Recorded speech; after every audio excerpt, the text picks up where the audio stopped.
नमस्कार मित्रों, मैं रायपुर से अनिल श्रीवास्तव आप सबके लिए फिर से अपना एक एपिसोड अपने चैनल हिंदू धर्म से प्रमाण पर लेकर उपस्थित हुआ हूँ। मित्रों, जो ये हम जो तीर्थ के नाम पर जो ये अपने पूर्वजों के स्थानों को ढूंढ रहे हैं, देख रहे हैं, इसमें अभी तक देखिए हमने अभी तक जो देवता आए ऊपर से, नागवंशी आए जिन्हें रुद्र कहा गया, उसके बाद पश्चिमोत्तर दिशा से जो मानव आए अर्थात जो मनु वाले थे, जो ब्रह्मा को मानते थे, फिर देवियों के स्थान को भी देख लिया। और अब हम जो मुख्य रूप से और सबसे ज़्यादा रहस्यमय है और जिसके बारे में ज़्यादा कहीं लिखा नहीं गया है, क्योंकि वे स्वयं अपने बारे में लिखते नहीं थे, उनमें लिखने का इतिहास नहीं मिलता है, और जिन्हें आर्यों ने राक्षस कहा, अर्थात जो हमारी दृष्टि में लिंग पूजक, जो शिवलिंग के पूजक थे वो। क्योंकि मैंने आपको बताया है कि भाई ये पांच जो अलग अलग संप्रदाय हैं, इनका एकीकरण करके वर्तमान हिंदू धर्म है। तो इसमें आपको ब्रह्मा विष्णु महेश वाला, रुद्र वाला सब बता दिया, देवी वाला बता दिया। अब ये जो है लिंग पूजक, ये कौन थे?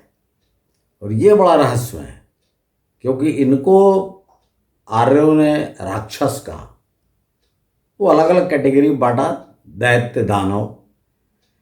और आज जो दक्षिण भारत वाले हैं, विशेषकर तमिल भाई, जो द्रविड़ सभ्यता वाले, वो उनका कहना है और वो मानते हैं कि एक समय पूरे भारतवर्ष में उनका राज्य था और आर्यों ने उनको धीरे धीरे दक्षिण की ओर ढकेल दिया।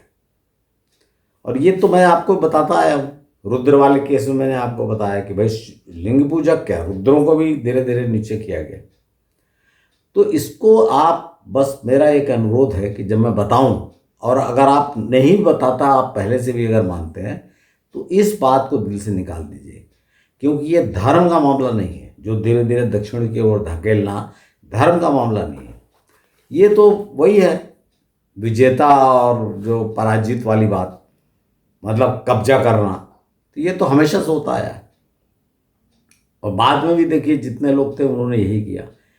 तो ये उस तरह का है, मतलब यानी धरती पर अपना शासन करना, जमाना, कब्जा जमाना, राज्य बढ़ाना, राज्य करना, वो सब बात है।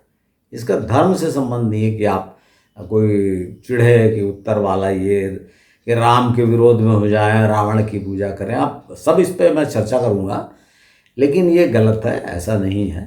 ये जीतने हारने वाली बात है। और संगठन मिल के, जैसे राजा लोग एक दूसरे मिल के लड़ाई कर दूसरे तीसरे से करते, उसी टाइप की बात है ये। जो आपने देखा है ना देवासुर संग्राम, उसमें जो मानव तथाकथित मानव थे, जो ये राजा, वो उन लोगों ने देवताओं की मदद की, और जो रुद्र थे वो उनकी मदद करते थे, लिंग पूजकों की। तो इसलिए रुद्रों को मिला है। ये सब मैं आपको बता चुका हूँ, लेकिन बार बार मैं आपको इसमें बता रहा हूँ कि इसमें सबसे रहस्यमय है लिंग पूजक, कि ये कहाँ से आए, कौन थे, क्योंकि इनके बारे में ही बहुत भ्रांतियाँ हैं। तो मैं आपको वैसे तो अलग अलग टुकड़ों में कई बार बता चुका हूँ, ऋग्वेद वाले में बता चुका हूँ, और जब आप पांचों धर्मों का मैं बता रहा था तब बता चुका हूँ, और जब रावण के बारे में बताया था, जब भगवान राम पे चर्चा किया था जिन एपिसोड्स में, उसमें बता चुका हूँ।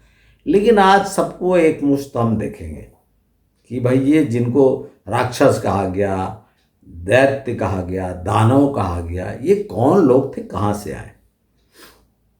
तो आइए मित्रों, आज का एपिसोड प्रारंभ करते हैं।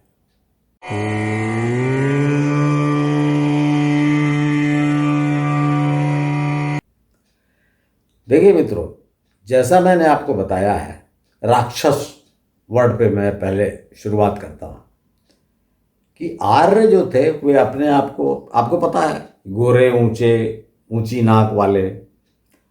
तो ये लोग अपने सामने सबको बहुत हीन से, हेय दृष्टि से देखते थे, सबको हीन समझते थे, इसलिए तरह तरह से इनको पुकारते थे।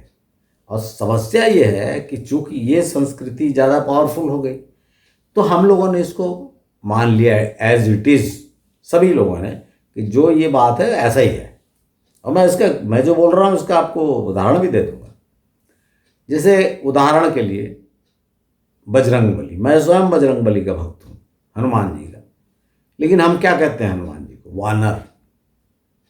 क्यों? क्योंकि आर्यों ने वो ऊंचे टीलों पे रहते थे और उछलते हुए चढ़ते कूदते थे, तो उनको वानर का अर्थ बंदर नहीं होता, ये बात आप याद रखिएगा। उसके बंदर के लिए तो मरकट वर्ड है, मरकट। वानर का मतलब आप समझ लीजिए कि उपनर या आधा मानव, ऐसा टाइप की चीज समझ लीजिए। लेकिन हम लोगों ने उसको बंदर बना दिया और आज हम पूजा करते हैं, इतने भक्त हैं देश में, और बजरंगबली की पूजा सभी जगह होती है संकटों से बचने के लिए। लेकिन हमने स्वयं उनको एक वानर का रूप दे दिया। हमारे दिमाग में ये प्रश्न नहीं उठा कि अगर वे बंदर थे हनुमान जी, तो इतने सब, जब श्री राम स्वयं उनसे मिलते हैं तो बोलते हैं ना कि चारों वेदों का जो ज्ञाता होगा वही ऐसी बात कर सकता है। तो चारों वेदों के ज्ञाता थे, महाबली थे, महाबुद्धिमान थे, तो कैसे हो सकता है? तो इस बात पे हमने कभी सोचा नहीं। अब इससे भी ज़्यादा आश्चर्य की बात यह है कि जिन्हें राक्षस कहा गया, जब मैं दक्षिण भारत की यात्रा पे गया, कई बार गया था, और आप वहाँ के मंदिरों में देखिएगा, तो जैसे हमारे उत्तर भारत के जो मंदिर रहते हैं ना, उसमें मंदिर किसी का भी वो सेम कॉमन बात है, मंदिर की बात नहीं है, बाहर जो सजावट होती है, और ये आपने दक्षिण भारत में देखा होगा कि वहाँ के बाहर की मंदिर की जो दीवारें होती हैं वो प्लेन नहीं होती, उनमें बहुत मूर्तियाँ उड़ती बहुत आकृतियाँ खुदी रहती हैं। उसमें आप देखेंगे कि वही राक्षस वाली बात, यानी दांत निकले, आँख फाड़े, और इस तरह की जो मूर्ति लगी रहती है। तो अर्थात कहने का ये है कि दक्षिण और हमारे नॉर्थ में जो जितना है वो क्या है भाई, बाहर देखिए आप देवी देवताओं की मूर्तियाँ ये सब रहती हैं। तो अर्थात जो दक्षिण भारत वालों के भी दिमाग में ये बात भर दी गई कि भाई ये ऐसे दिखते थे राक्षस। और उसको मैंने पूछा, वहाँ पता किया कि भाई ये बाहर में ऐसी क्यों भयानक मूर्ति है? बोले इनको बड़ा यहाँ शुभ माना जाता है। तो मुझे समझ में आ गया कि भाई ये इनको राक्षस कहा गया है, और ये ऐसी आकृति।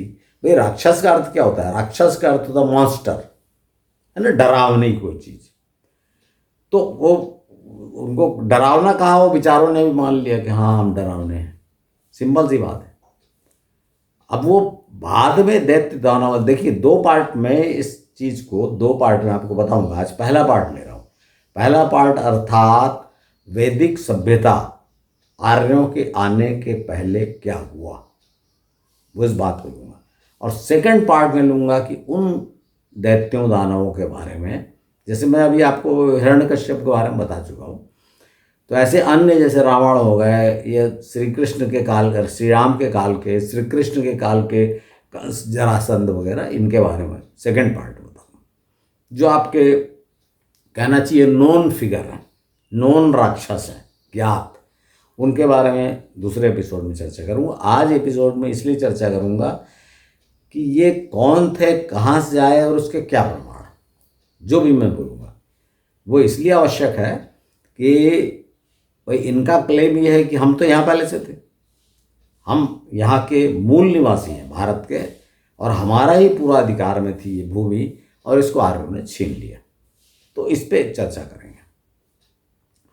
तो देखिए मित्रों, जब आप जो आपको बताया कि जब आप पुराणों में पढ़ेंगे तो आपको सबसे पहला नाम हिरण्यकश्यप का मिलेगा, राक्षस के रूप में, दैत्य के रूप में। उन्हें आदि दैत्य भी कहा गया है, हिरण्यकश्यप और हिरण्याक्ष। हिरण्यकश्यप के भाई हिरण्याक्ष को आदि दैत्य कहा गया, अर्थात उनके पहले कोई दैत्य नहीं था। लेकिन ये कब की बात हुई? ये तो आर्यों के आने के बाद की बात हुई, है ना, क्योंकि भाई वो उनकी कहानियां है ना कि भाई प्रहलाद था हिरण्यकश्यप बेटा, वो विष्णु का भक्त था। तो ये तो सब आर्यों के आने के बाद की बात हुई ना। तो मैं यहाँ पे आपसे ये चर्चा करना चाहता हूँ कि आर्यों के आने के पहले यहाँ पर ये थे क्या और कहाँ से आए थे, ये मुख्य बात है, आज के एपिसोड का विषय ये। तो देखिए मित्रों, जब आप जैन अवस्था से ही शुरू करेंगे तो जैसा मैंने आपको बताया है कि ऋग्वेद तो उतना समझ में नहीं आता, इसको तो मैक्स मूलर और सबने बोला कि समझ में नहीं आता, तो जैन अवस्था में बड़ा स्पष्ट रूप से लिखा हुआ है। तो जैन अवस्था में जब जो उनका जो इंद्र के जैसा देवता था अहुरमज़दा, उसने जो अपने कुटुंब के लिए कहना चाहिए जो 16 भूभाग ढूंढे थे धीरे धीरे, उसमें से 15वां मैं आपको बता चुका हूँ, पिछली बार बताया था, हप्त हिंदू जिसे कहा गया, जिसे हम सप्त सिंधु प्रदेश कहते हैं, मतलब ये भारत वाला। और दूसरा जो ईरान से जो पारस फारस जैसे समझ लीजिए, ईरान का मतलब हरियाणा था, तो वहाँ से जो दूसरा पार्ट था, दूसरा ग्रुप समझ लीजिए, वो गया इराक की ओर। और वो ये सिंधु घाटी, सिंधु नदी किनारे बसे, और वो लोग दूसरा ग्रुप जाके जिसे मेसोपोटामिया कहा गया, मैंने दजला फरात की घाटी, टिग्रिस और जो नदियां हैं ना दो, दजला और फरात जिन्हें कहा गया, उसके बीच की भूमि, तो वहाँ मेसोपोटामिया का अर्थ यही होता है, नदी, दो नदियों के बीच की भूमि। तो ये दोनों जगह सभ्यताएं विकसित हुई और इन्हें आर्य सभ्यता कहा गया। लेकिन यही मेरा मतभेद है, और मैं ये मानता हूँ कि आर्यों के आने के पहले यहाँ ये वाली जो अनार्य सभ्यता पहले से विकसित हो चुकी थी, और इसको सब लोगों ने माना है। बस काल की बात गड़बड़ी, तो जो मतभेद है वो काल से है कि किस पीरियड में। तो ये मैं आपको बता चुका हूँ कि आर्य जो है ईस्वी पूर्व 8 से 10,000 वर्ष यहाँ पे आए भारत में, सिंधु नदी के किनारे। तो लगभग उसी समय मेसोपोटामिया भी पहुँचे, और दोनों जगह पहले से अनार्य थे। जो हमारे द्रविड़ भाई, तमिल भाई कहते हैं, वो ये बात को सही कहते हैं कि पहले से थे और उनका शासन था। और इस बात का प्रमाण, जैसे मैंने आपको पुराणों में नहीं, इस बात का प्रमाण आपको मिलेगा ऋग्वेद में, क्योंकि ऋग्वेद में ऐसे ऐसे मतलब कहना चाहिए असुरों को मारा इंद्र ने, जिनके नाम बाद पुराणों में कहीं समझ में नहीं आता कि ये कौन थे। जैसे नमुची एक है, एक का अपना देखे वृत्तासुर, ऐसे नाम हैं जो बाद में कौन थे पता नहीं। तो ये क्योंकि इनका इतिहास इसलिए नहीं है कि ये आर्यों के मतलब सभ्यता विकसित होने के पहले के, यानी जब आए थे आर्य और तब इनकी लड़ाई हुई, वो वाले थे। जो पुराणों की कहानियाँ आप देखना, ये यहीं से शुरू होती है। जो प्रथम मनु, जो स्वयंभू मनु थे, उनके काल से सभी पुराणों कहानियाँ हैं, उसके पहले की नहीं है भाई। जबकि सिंधु घाटी से लेकर, मैंने सिंधु नदी से लेकर यहाँ पहुँचने तक तो सप्त सिंधु प्रदेश में हजारों साल लग गए ना, तो उस पीरियड की कोई बात नहीं है, उसी पीरियड की बात ढूंढना है अपने को। तो जब इसको देखेंगे तो ये वाली बात आएगी। अब इसका और क्या प्रमाण है, तो देखिए इसके और प्रमाण बताता हूँ मैं, कि जो जब आर्य मेसोपोटामिया में पहुँचे तो वहाँ पर देखिए, जब आप उसका मैप देखेंगे पुराना, जो वहाँ की पुरानी, ज़्यादा हिस्ट्री में नहीं जाए क्योंकि भारी हो जाएगा, और मैं भी गलती कर सकता हूँ कि मैं बड़ा इतिहासज्ञ नहीं हूँ, पर मैं आपको छोटी छोटी बातें जो पहले बताया था, जैसे वहाँ पर एक असुर नगर था, असीरियन सभ्यता थी, असीरियन। और जैसे एक नीचे और देखेंगे ना तो एक उर नगर है, जहाँ की उर्वशी को कहा गया। तो ये जो बताता है कि वहाँ से जो आर्य और अनार्य दोनों का यहाँ जो मतलब भारतवर्ष से संबंध था, आना जाना बहुत दूर नहीं था, नावों से आते जाते थे। और आते जाते जैसे मैंने बोल दिया, तो इसका भी प्रमाण ऋग्वेद में है। भुज्यू करके एक है कि भुज्यू है, उसको इंद्र ने बचाया। तो भुज्यू, आप याद है ना, गुजरात का एक प्रमुख बंदरगाह भुज, ये उस समय का प्राचीन बंदरगाह है भुज। तो ये सब इसके प्रमाण है।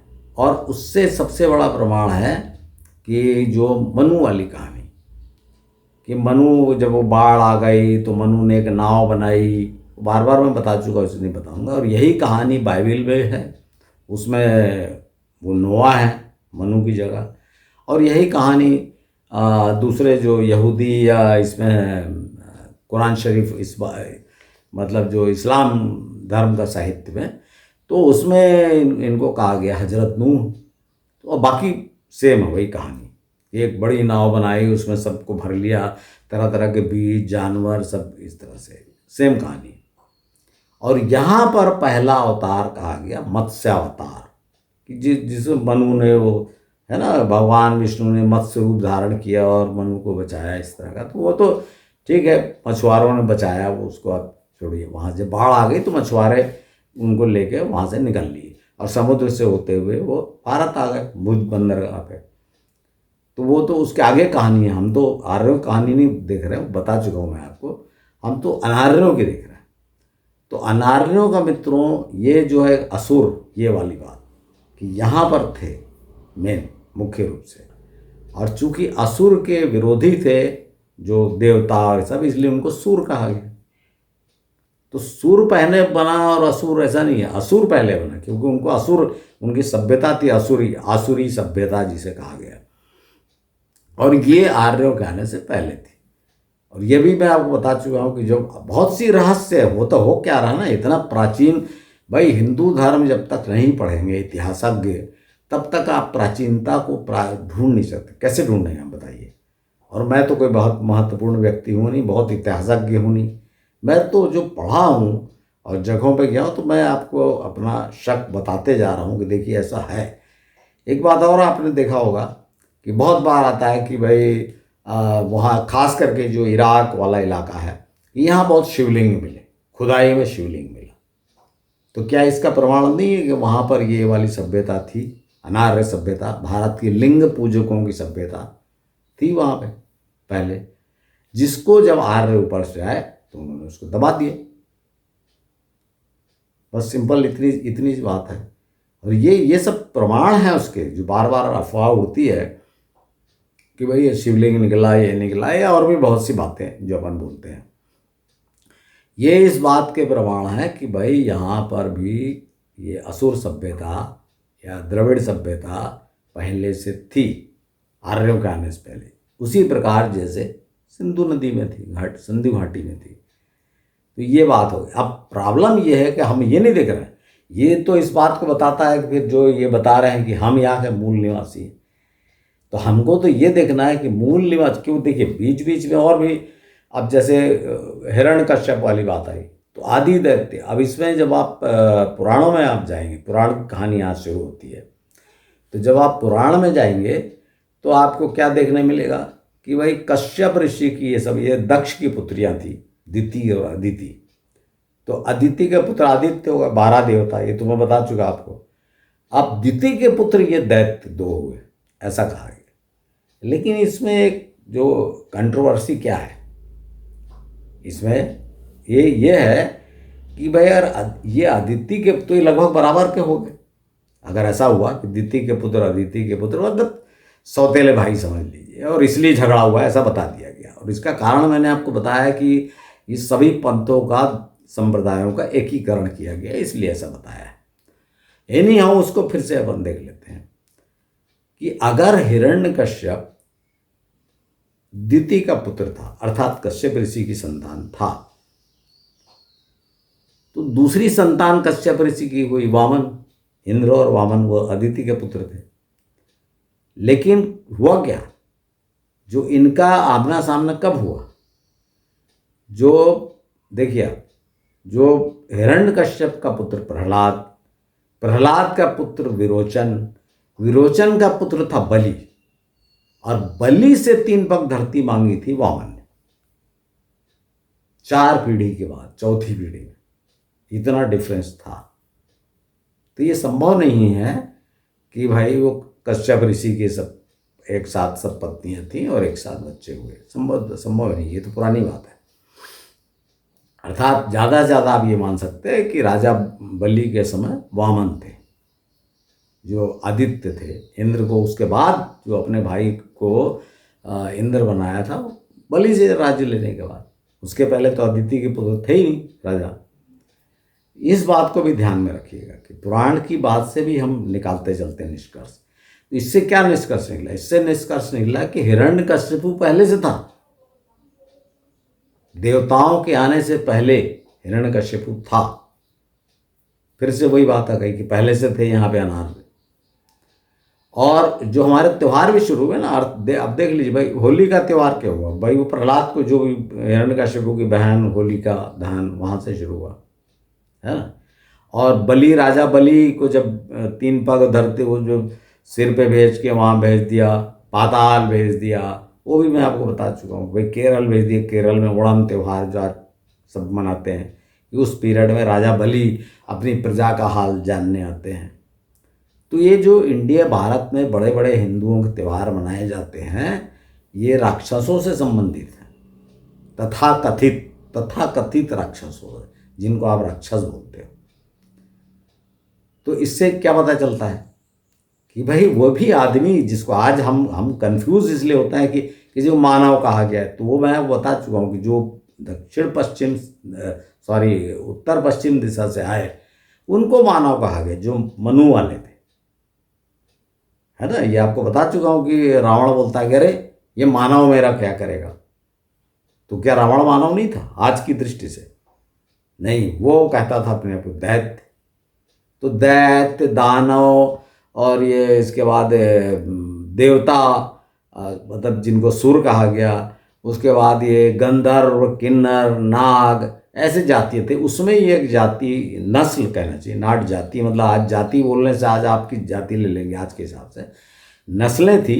और इसमें एक नस्ल थी मानव, जो उत्तर पश्चिम दिशा से आए। इस बात को आप समझिए। तो यहाँ पर फिर से ये प्रूफ होता है कि भाई जो अनार्य थे, अर्थात असुर, वो पहले से भारत भूमि पर थे। ये बात सिद्ध होती है, पहले से थे। पर पहले से थे का मतलब क्या मूल निवासी थे? तो देखिए यहाँ पर एक दिलचस्प बात जो मैं बता चुका हूँ, उसको सबको मैं कंपाइल करके एक साथ बता रहा हूँ, अलग अलग एपिसोड में जो अलग अलग कारणों से बताया उसको एक साथ बता रहा हूँ। तो अब हम, ये बात तो सिद्ध हो गई कि पहले से थे। तो पहले से थे तो क्या मूल निवासी थे, ये बात देखेंगे। तो मित्रों, आप जो फिर से आप चलेंगे जियोलॉजी की ओर, इसमें आप देखेंगे कि भाई ये जो भारत भूमि, ये तो सब इतिहास वाले लोग जानते हैं, भूगोल जानने वाले, कि भारत भूमि का ये जो टुकड़ा है, ये अफ्रीका महाद्वीप का पार्ट था। और वहाँ से टूट के आके लगभग 10 से 15 करोड़ वर्ष पूर्व ये जो एशिया की पट्टी से टकराया, और इससे हिमालय का जन्म हुआ। और ये उठती जा रही, इसलिए सिस्मिक जोन है हिमालय, यहाँ पे मतलब भूकंप आते रहते हैं। और हिमालय अकेला पर्वत है जो ऊंचा उठ रहा है, ये बात आपको बता चुका। तो जब ये अफ्रीका से टूट कर आया, इस बात को आप समझिए, जब अफ्रीका से टूट के आया, तो अफ्रीका में तो जो नस्लें, मतलब ह्यूमन बीइंग, जो मनुष्य की नस्लें हुई, वो तो आज भी डेवलप नहीं है। ज्ञान विज्ञान आज भी नहीं है। क्या अफ्रीका में जो नस्लें थी, उन्होंने जो हमारे द्रविड़ सभ्यता वालों ने, जैसा मोहनजोदड़ो या जहाँ भी ऐसी कारीगरी की थी, बड़े बड़े नगर बसाए, क्या वहाँ पर ऐसा किसी ने किया? नहीं किया। दूसरी बात, जो यहाँ आदिवासी हैं आज भी भारत में, जिनको मूल निवासी, जो एक्चुअली मूल निवासी हैं, वो तो आज ही पिछड़े हैं, उनको सरकार के सपोर्ट की जरूरत रहती है। तो इससे पता चलता है कि ये जो अनार्य सो कॉल्ड राक्षस, जिन्हें असुर कहा गया, वो ये नहीं थे मूल निवासी। इस बात को आप याद रखिएगा। तो फिर कौन थे? इसको और दक्षिण में चलिए। अगर और दक्षिण में आप जाएंगे तो आपको ये पता है कि आइस एज जब आई तो सब पूरे, यहाँ तो पानी खत्म हो गया, सब बर्फ बन के ऊपर गिर गया जहाँ भी ऊंची स्थानों पे, तो धरती सूख गई है सब, और ये टुकड़ा पूरा बह के आया था। और इसका प्रमाण ये है, अब इतिहास से प्रमाण दे रहा हूँ मैं, और लोग जो नाट इतिहास, ये जो भूगोल लोगों ने रिसर्च की, वो आपको बता रहा हूँ कि तमिल साहित्य में, तमिल संगम, जिसे संगम साहित्य कहा गया, उसमें जो श्रीलंका का पार्ट है वो भारत से जुड़ा हुआ है, और उसे कुमारी कंदम कहा गया। ये मैं आपको पहले बता चुका हूँ। और जो कन्याकुमारी है, अपन जो पार्वती देवी का मंदिर कह देते हैं, वो ये राजा की बेटी थी जो वहाँ कुमारी, उसे उसका मंदिर है कुमारी कंदम। और ये पूरा पहाड़ था। आज तो धीरे धीरे जब पानी में डूबता जा रहा है ना, तो श्रीलंका उसका थोड़ा भारत से भी अलग हो गया। और ये मैं आपको लाखों साल पहले की बात, हजारों साल पहले की बात बता रहा हूँ। तो इस ये जो थोड़ा सा श्रीलंका का पार्ट ऊपर जो ऊंचा वाला पहाड़ था वो बचा हुआ है। इसमें एक और दिलचस्प बात है, आप देखिएगा कि एक और विदेशी है, मुझे नाम नहीं याद आ रहा, उन्होंने इसको रिसर्च की और उन्होंने एक बड़े आश्चर्य की बात देखी कि जब अफ्रीका से टूट के देखिए, जब ये टुकड़ा चला अपने एशिया की ओर धीरे धीरे, तो उसके कुछ टुकड़े टुकड़े समुद्र में रह गए। और उसमें से एक टुकड़ा है जिसे मेडागास्कर कहा गया। तो उनने जो जिन भाई ने रिसर्च किया, उन्होंने बड़ा आश्चर्य से देखा कि मेडागास्कर में एक जीव होता है जिसे लेमूर कहते हैं। लेमूर जो बाल वाला होता है, जिसके फर वर्क कोट बनते हैं। और श्रीलंका में वो लेमूर पाया जाता है और ऑस्ट्रेलिया में पाया जाता है। तो ये बड़ा आश्चर्य हुआ था जब उन्होंने ये सब धरती की संरचना, पहले क्या था, आइस एज, ये सब स्टडी की। तो उन्होंने बताया कि ये एक पार्ट था, एक पूरा पार्ट एक था, और इसे उन्होंने नाम दिया लेमूरिया। लेमूर के नाम पे लेमूरिया ये पार्ट था।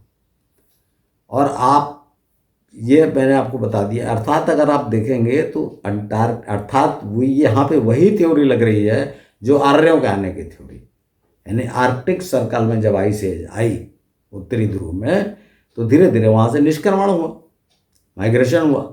और ये मैं आपको बता चुका हूँ कि अलग अलग जगह से, साइबेरिया से जो आए, ऊपर से तिब्बत, मंगोलिया होते हुए, जिनको आप मंगोल नस्ल बोलते हैं, और फिर इधर से नार्वे से होते हुए आए, उनको आप आर्य कहे, जो उत्तर पश्चिम से भारत में आए, ईरान आए, ईरान से उत्तर यहाँ पर आए। तो ये तो आप इसको दोहराऊंगा नहीं मैं कहा, लेकिन यही थ्योरी मैं आपको ये बताना चाहता हूँ कि यही थ्योरी दक्षिण में अंटार्कटिक सर्कल में भी यही थ्योरी लगी। और ये भी जब आप देखेंगे भूगोल, तो इसमें आप पाएंगे कि एक बड़ा भारी भूभाग था नीचे, जिसे अंटार्कटिका कहा गया है। और वैज्ञानिक, बड़ी बर्फ जमी हुई है, तो मालूम खोज करना बहुत मुश्किल है। उत्तर में भी यही, अगर बर्फ नहीं जमी होती तो आपको पता चल जाता सब। तो ये मेरे जो थ्योरी है, और जो किसी ने नहीं बोला आज तक, और मैं आपको ये नहीं इसलिए नहीं बोल रहा हूँ कि मैं बड़ा भारी वैज्ञानिक हूँ, मुझे ऐसा संदेह है ये सब दिखते हुए कि अनार्य, और भी आपको मैं प्रमाण दूंगा कि क्यों मैं ऐसा सोचता हूँ। अनार्य जो थे ये अंटार्कटिक से आए हुए लोग हैं। जब नीचे बर्फ, और ये आर्कटिक से आए वाले के पहले पहुंच गए। सबका उद्देश्य एक ही था कि धीरे धीरे धीरे गर्म और ऊंचे भूभाग की ओर जाना, बर्फ से दूर, पानी से दूर निकल के गर्म और ऊंचे हुए। तो सबके सब भूमध्य रेखा के आसपास आए। तो ऐसा नहीं बोल रहा हूँ कि सब भारत में ही आ गए, ये बात आप ध्यान रखिएगा, मैं आपको बिल्कुल नहीं बोल रहा हूँ। एक तो मैं हनुमान जी के बारे में आपको बताया, तो उसमें ये बात याद रखिएगा कि जब कोलंबस, वो जो हुआ था ना, जब ऑटोमन साम्राज्य, जब टर्की ने पूरा कब्जा कर लिया था मध्य में, और यूरोप को भारत से मसाले मिलना बंद हो गए थे, तो लोग मार्ग की खोज कर रहे थे अलग अलग, जिसमें वास्को डी गामा आया, इंडिया आया पहले पुर्तगाल से। उसी तरह से कोलंबस भी निकला था स्पेन से, तो वो अमेरिका पहुंचा। तो अमेरिका जब पहुंचा तो उसको दिख गया, तो उसने बोला कि ये तो इंडिया आ गया। उसी को आजकल वेस्ट इंडीज़ कहा जाता है। तो वहाँ के रहने वालों को लाल लाल थे, तो उनको उन्होंने कहा कि रेड इंडियंस, जो वहाँ के मूल निवासी थे, रेड इंडियंस। अब देखिए फिर से वही बात आ गई, हनुमान जी कैसे थे, लाल देह लालील से, है कि नहीं। तो ये सब बातें कि मैं आपको इसलिए बता रहा हूँ कि सिर्फ भारत में आए हुए ऐसे कैसे बोल सकते हैं आप। जब ऊपर से आए, आपको बताया सब कि तिब्बत तरफ से आए, इधर से आए, उधर से आए, तो वैसे ही नीचे से आए। बस ये है कि जैसे अफ्रीका में आए तो घना जंगल, वहाँ तो वहाँ के जो आदिवासी थे जो मार वार खा गए होंगे। लेकिन दक्षिण अमेरिका में आए, ये इस बात का प्रमाण है। और उसका प्रमाण ये है कि दक्षिण अमेरिका में भी इसी प्रकार की सभ्यताएं विकसित हुई, जो नीचे से आने वालों के द्वारा, जिसे माया सभ्यता, एस्टेक सभ्यता, इंका सभ्यता कहा गया, जिसके बारे में आप जब इतिहास पढ़ेंगे तो ये कहाँ से आए, कौन लोग थे, पता नहीं। तो मैं आपको ये बता रहा हूँ कि ये सब के सब भारत में नीचे से आए, दक्षिण अमेरिका में नीचे से आए, या ऑस्ट्रेलिया वगैरह में जो आके वहाँ के जो अपने आप को मूल निवासी कहते हैं, सब जगह तो जाके आर्यों ने कब्जा कर लिया ना। तो पहले ये दक्षिण से आए लोगों का राज्य था पूरा। तो ये बात सही है कि आर्यों के आने के पहले अनार्य लोग यहाँ थे, उनका राज था, लेकिन ये बात गलत है कि वो यहाँ के मूल निवासी थे। हाँ, इतनी बात जरूर है कि आर्य देवता जो ऊपर से आए, मतलब हिमालय साइड से आए, चाहे सिंधु घाटी पार करके आए, ये इनके आने से पहले ये थे यहाँ पर, पहले आ गए थे, बस इतनी सी बात है। तो इस बात को ध्यान रखिएगा कि ये जितने मैंने आपको बताया ये प्रमाण आपको उपलब्ध हैं, आप देख सकते हैं इसको कि है कि नहीं है। तो मित्रों, आज मैंने आपको बताया कि स्थानों के बारे में बताया कि ये इस बात की ओर इशारा करता है, और इस पर और खोज होना चाहिए। कि देखिए, मैं बोलना नहीं चाहता, पर बहुत से ऐसे मतभेद हैं ना, तो उसमें ऐसा माना जाता है कि हम हिंदू हैं इसलिए बोल रहे हैं। लेकिन भाई आखिर जैसे दूसरे जो धर्म आए, यहूदी धर्म, ईसाई धर्म, इस्लाम, इनके आने के पहले कौन सा धर्म था? तो आपको शिवलिंग मिलना शुरू हो जाते हैं मध्य पूर्व में, तो लोगों को समझ में नहीं आता क्या है। तो ये जो चीज़ है, इन सब पर एक मुश्त, जिसको कंबाइंड खोज बोलते हैं, वो नहीं हो रही, इंडिविजुअल अपना अपना खोजते हैं लोग। तो इसी कारण से मेरा तो ये दृढ़ निश्चय है, दृढ़ मत है कि जिस प्रकार से उत्तर दिशा से ये सब आए, मंगोल, आर्य जिनको कहा गया, पीले वाले, काले वाले, आर्य जिनको कहा गया, और उसी प्रकार से अंटार्कटिका से ये सब आए, और भारत में ये जो आज का श्रीलंका है, जिसे कुमारी कंदम कहा गया, वहाँ से होते हुए आए। तो मूल स्थान वो था। मैं ये नहीं बोल रहा हूँ आपको, ये नहीं बोल रहा हूँ कि भारत भूमि इनका मूल स्थान नहीं था, श्रीलंका मूल स्थान था, ऐसा नहीं बोल रहा हूँ। लेकिन मैं आपको ये बोल रहा हूँ कि भारत में आने के पहले ये वहाँ पर आए, और वहाँ से इन्होंने भारत की मुख्य भूमि में, आज का भारत बोल रहा हूँ, उस समय थोड़ी था, तो मतलब आज का जो श्रीलंका है, उस क्षेत्र से इन्होंने भारत की मुख्य भूमि में प्रवेश किया, ये बोल रहा हूँ।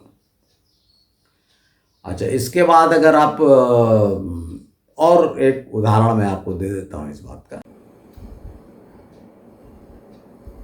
जब भगवान श्री राम लंका विजय के पश्चात विभीषण से उन्होंने पूछा कि भाई तुम लोग हो कौन और कहाँ से आए, क्योंकि श्री राम चूँकि आर्य थे और उत्तर से आ रहे थे, दूर से, तो उनको ये जानकारी बड़ी आश्चर्यजनक लगी कि भाई ये लोग हैं कौन। क्योंकि रावण के बारे में ये मालूम था, विश्रवा वैश्रवण कहा जाता था, ये था, लेकिन उनको रावण के जो पूर्वज थे यहाँ, वो तो भाई विश्रवा मुनि तो वहाँ थे नोएडा में, तो यहाँ जो उनके पूर्वज थे लंकापुरी में कैसे बसे, और इनके जो पूर्वजों के पूर्वज किधर से आए, ये श्री राम ने प्रश्न किया। उसका उत्तर विभीषण ने इस प्रकार दिया, ये आप देखिए कि रावण के पूर्वज सुदूर दक्षिण दिशा से आए थे, सुदूर दक्षिण दिशा से, ये उसमें लिखा हुआ वाल्मीकि रामायण, सुदूर दक्षिण दिशा, याद रखिएगा भाई। देखिए, श्रीलंका तो ऑलरेडी, जहाँ का राजा था रावण, वो तो ऑलरेडी दक्षिण में भारत के, बल्कि दक्षिण से भी बाहर है, तो और उनको बोलते हैं कि वो सुदूर दक्षिण से आए थे, ये भी लिखा हुआ है। तो ये सब बातें जो है ना, इनको आप देख के, जो मेरा तो दृढ़ मत है कि दक्षिण दिशा से ये आए। अब उसमें कौन था, जहाँ जैसे अपनी कहानी हिरण्यकश्यपु से शुरू होती है यहाँ पे, तो वहाँ श्रीलंका कहानी हेती और प्रहेती दो भाई थे, वहाँ से शुरू होती है। तो उसको मैं अगले एपिसोड में बताऊँगा। तो आशा है मित्रों, जो ये मैंने आपको सब स्थान एक मुश्त बताए अनार्यों के, जहाँ भारत में आने के पहले इनका राज्य था, फिर चाहे वो मेसोपोटामिया हो, चाहे सिंधु घाटी हो, इस सब जगह पे इनका राज्य था, ये निश्चित है। लेकिन वो मूल निवासी नहीं थे, वो आर्यों के आने के पहले आ गए। बस इतनी सी बात है। तो मित्रों, आशा है आपको आज का एपिसोड पसंद आया होगा। यदि पसंद आया है तो मेरा अनुरोध है कि इसे अपने मित्रों परिचितों में अवश्य शेयर करें और मेरे अगले एपिसोड का इंतजार करें। धन्यवाद।